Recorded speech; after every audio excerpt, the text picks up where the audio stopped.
Welcome to the channel. Subscribe, support, leave a comment, guys. I love those comments. Had a little gas there.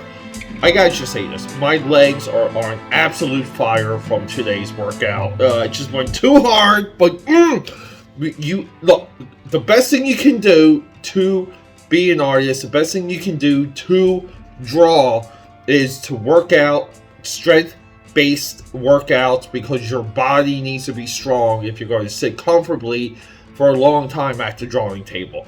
With that said, big episode. Finally, it's here. I'm so excited. We have the Shazam 1987. 1987 also might be DC's greatest year.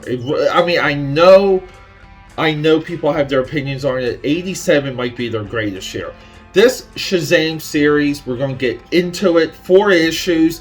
I love the 4-issue miniseries format. I'm planning to do future on Man of Steel. I know that's 5. Punisher, I know that's 5. But Wolverine, Nightcrawler, Firestar, Cyborg, guys and girls, I'm compiling a huge stack of 4-issue miniseries. That's going to be a big focus of mine moving forward. But here, because look, the box office, the culture, the pop cultureites, Twitter, Facebook, all these BS critics, they may have killed the character of Shazam or Captain Marvel. They may have murdered the character, but right here on this channel, we're strong. We're strong in comic book history. We're strong with our love for this medium. That's really what this video is all about. Let's get into it. Here we go, AKAPAD, the moment of truth. This is a long time coming, but what I did for this, I just wanted to kind of go over a little bit of my technique of reading a 4-issue miniseries for the first time. I actually started with issue 3, went back and forth with issue 1 a few times, and then did 2 and did 4. And the reason why I did that is I kind of wanted to experience what it might have been like to kind of be in a grocery store or like a pharmacy, and like you walk by the rack and you just see this, like you just see something like, like maybe the book looks like this when you walk by, and it's just enough to grab your attention. You lay down the 75 cents and you just get into it. You there's enough interest there that maybe next time you go through the rack and you find the shoes 1 and so on and so forth. And that's like, I realize this is during the age and the rise of direct comic shops, but I just wanted a little bit of the experience of, again, like what it was like to experience a book for the first time. And we're getting right into it. We open up with not anything crazy. Billy Batson's parents die in the car wreck. Now, we have his crazy uncle. His crazy uncle is Dudley Batson. Dudley is a magician. He gets the call. Kid, your parents are dead. Billy just runs out screaming, crying. They're at the funeral. And one of Billy's unknown relatives, his other uncle, Theodus Savannah. Savannah comes in, basically is like, look, Dudley, you're a loser, you're a magician. Let me take the kid. Can I take the kid? He takes the kid. Court trial. Savannah wins. He gets it. Now, on the way out of the court trial, we get these two, like Captain America and girlfriend. 6 feet tall, blonde hair, blue eyes.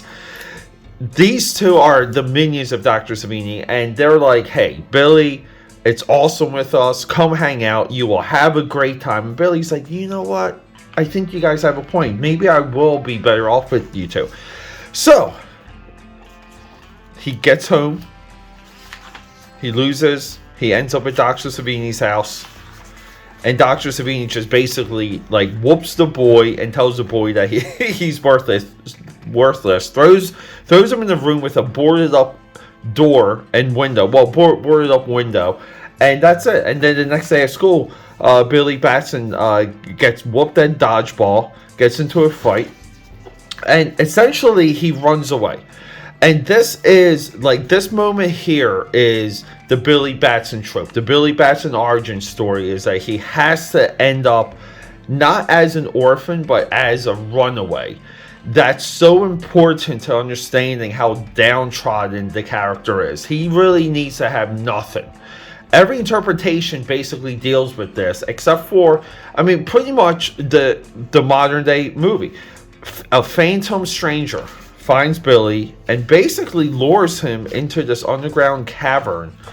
And Billy sees our wizard. The wizard talks to Billy, say my name's Shazam, but boom, transforms into Captain Marvel. And this is so interesting. This is so awesome. The wizard has a recollection. The wizard has a little bit of a living dream of a time that he forgot, that is not forgotten. And this is the pre-crisis Captain Marvel and family. But we're not quite to the family yet. We are strictly to Captain Marvel and your arch nemesis Black Adam. Wizard warns Shazam of Black Adam. Shazam's like, look, dude, I got muscles, so take that. Now, keep in mind, Tom Mandrake, he's penciling and inking. We kind of have to take note of two things: his effects and his strong use of black. Like, as I'm going through these issues, try and just be cognizant of those two factors. But then we have the Doctor, Billy's uncle. Again, like, so basically what they did here is, I call it closing the circle. All the major characters are somehow related in one or two relations, okay? And technically now, Black Adam's origin is directly linked to the coming of Captain Marvel, just through coincidence, but the timing is pretty, like, it's almost like, they happen at the same time. Technically, they do, but we end issue 1 with the coming of Black Adam. Now, Black Adam is torn from an alternate dimension. We'll get into how and why right here. So, Tom Mandrake. We kind of have to reference some of his faces. We'll see a couple panels later in issue 3. It takes Mandrake a little bit to what I call the Mandrake face. And it's a little bit of his staple. He's almost like a refined Gene Colan. It's like he's got very distinct faces, and his shadows and his lighting is pretty dead on. He has an eye for it. Black Adam emerges from, I love this, by the way. He emerges from his prison dimension, talking in hieroglyphics. I love the paneling so much. This is what I mean about, look, the use of blacks. They kind of go in a nice S pattern. He beats up the Doctor, takes the Doctor out of the house, busts him right through the roof, over the bridge. Remember, we're in San Francisco, Golden Gate Bridge. Shout out to the new Suicide Squad coming. But again, look at these shadows. Here he has a heart-to-heart with the Doctor on top of the Golden Gate Bridge. Nothing major. Now, Billy tries to run away. One of the minions, we'll just say, catches up to him, says, look, there was something weird with your parents' accident. I don't want you to go, but if you're looking for money and to run away, here's $200. Billy gets on the bus to Albuquerque to catch up with his uncle that basically left the city. So here, we can just fast forward. He catches up to his uncle, Dudley, who literally lost Billy in a court battle and just disappears. Comic books. Shazam shows up. Great comic book moment here. Shazam is a part of the magic show, and he transforms into Billy Batson live on stage. And here, this is where, like, Billy's like, look, I know something's up with the death of my parents. Well, I don't know anything. We have to figure it out. Mandrake here with masterful shadows. And then, boom, we get our big reference. So this was referenced in the TV series. This was referenced in the early comic books, but Dudley and people riding Shazam almost like a horse, almost like a chariot, is a Shazam trope or Captain Marvel trope. We get some of the better Billy Batson faces here. And then we get Dudley. Dudley's eating 3 triple cheeseburgers. That is in the paneling. That is in the dialogue. And we just get our learning our powers moment here, where Billy Batson just flies with jets, encounters Black Adam first. Now, this is in DC continuity leading into Flashpoint, the first encounter of Shazam versus Black Adam. This is really the way it should be. I really, again, like just thinking about the movies, but we have a jetliner full of 45 people in the mix, and something great happens here. Black Adam grabs the airplane, holds it hostage, and then forces Captain Marvel to fly away. And so essentially, what happens with the jetliner disappearing? Let's get into issue 3. So, I mean, this is the splash page here. Nothing says Captain Marvel in the modern day than Dudley riding the back of Captain Marvel. Mandrake 2 with some incredible city, nice night sky bleeding into the horizon. But look, we're back home. Shazam changes back to Billy Batson. So this is a little bit of how we use Shazam. Shazam can go from giant Superman adult male with magical powers to the little boy. When he goes into the little boy, they can toggle what he can do back and forth. So he's back at Billy Batson trying to get a little bit more info through the news station WHYZ. Made references to that before. And then here we go. He changes back into Billy Batson. Now he's going around the news station because he knows the news station might have information about 2 things. His parents, which that's kind of back burner, but he's really looking for the hostages in the airplane. And this old beehive hair looking girl's like, what do you know about all this? And Billy Batson at this point is so he's just like torn up. He falls asleep right on the couch, and then she calls the 2 blonde hair, blue-eyed minions. To escape, he transforms into Shazam, busts through the wall, flies away. And now he's like, look, I just wasted all that time at the news station. I gotta talk to the wizard. So originally the tunnel that he was led to him is blocked up. So he just busts through that wall, finds the wizard. The wizard's not there, but he kind of just figures out how he can work like the cauldron to summon the wizard. The wizard is already dead. The wizard has already passed, but this is the astral form of the wizard. The wizard basically tells him the origin of Black Adam. This is a great effing sequence, and essentially Black Adam, what he was there, he was a protector. He was giving his powers by the wizard. And when they were making the pyramids, the last stone on top of the pyramid, when Black Adam looked down and he sees the people, he changes. He sees that he's above them, and he should rule them, and that's exactly what he takes over Egypt, becomes like essentially like kills the first pharaoh. Wizard shows up. Wizard's like, look, I cannot match you in the fight, but I can banish you. And he banishes Black Adam into this alternate dimension, the alternate dimension where he is rescued or resummoned from here. So we're connecting to the end of issue 1, and we're not getting anything crazy. Shazam goes back home, or to his adopted home, I guess, that he had for a couple of hours. Gets attacked by a giant TV thing. Nopes this dude. Black Adam crashes in. We have another fight, our second Black Adam fight, and this is what I was talking about. The Tom Mandrake face here. It is so dead on. It's so exact. Not quite perfect. Tom Mandrake would later perfect this. I'm just thinking of his work on Spectre. Issue ends with the Doctor blasting Shazam in the back, and Black Adam kind of pissed off because Black Adam wanted to finish him. Black Adam's like, look, I wanted to kill him. You took that away from me. And he goes, let's hook him up to your machine, and let's like essentially, we'll just talk about that right here. Hook him up to your weird sex machine, and we're going to banish him and then destroy your machine. So they're going to do Captain Marvel what they did to Black Adam. Now, this is great because the Doctor and Black Adam, they're very contentious. Again, look at these Tom Mandrake shadows. They're contentious. It's uneasy. They're at each other's throats. A lot of the WHYZ news reporting is pushing, like the subplots are like brewing up and they're affecting the major plot, which is a great device.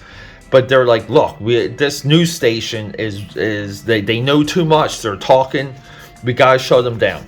So and Black Adam's like, look, I'm gonna go take care of that. You take care of Captain Marvel. And the Doctor's like, hey, do you want to rethink some of this? And it was almost just like a moment Captain Marvel knew was coming. And we don't really get the answer. We don't get the full response from Captain Marvel. But right when the Doctor's about to do his business, gets a book thrown in by Dudley.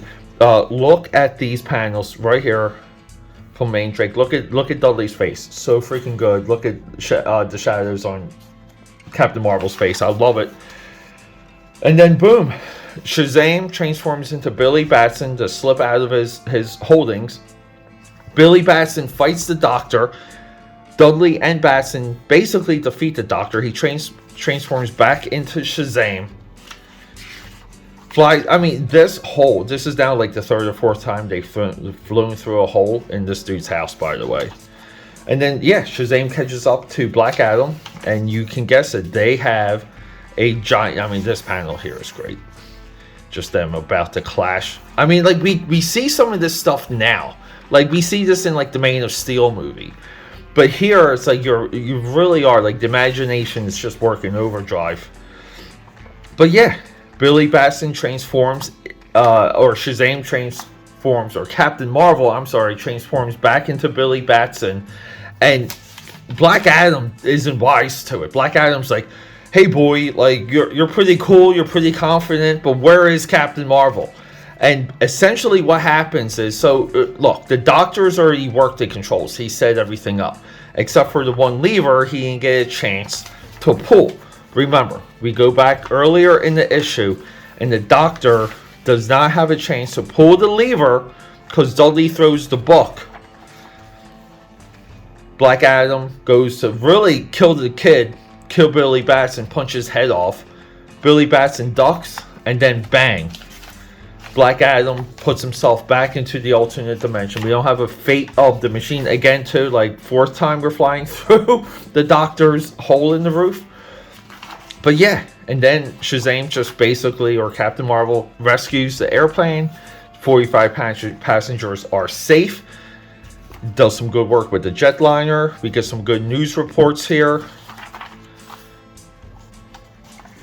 Billy Batson becomes a news correspondent. Again, too, Billy Batson being involved with the radio and news stations is a Captain Marvel trope. It's a Billy Batson trope. So you need that in your story. And then here we go. We got Dr. Savini now. With maybe the greatest ending I could ever have imagined.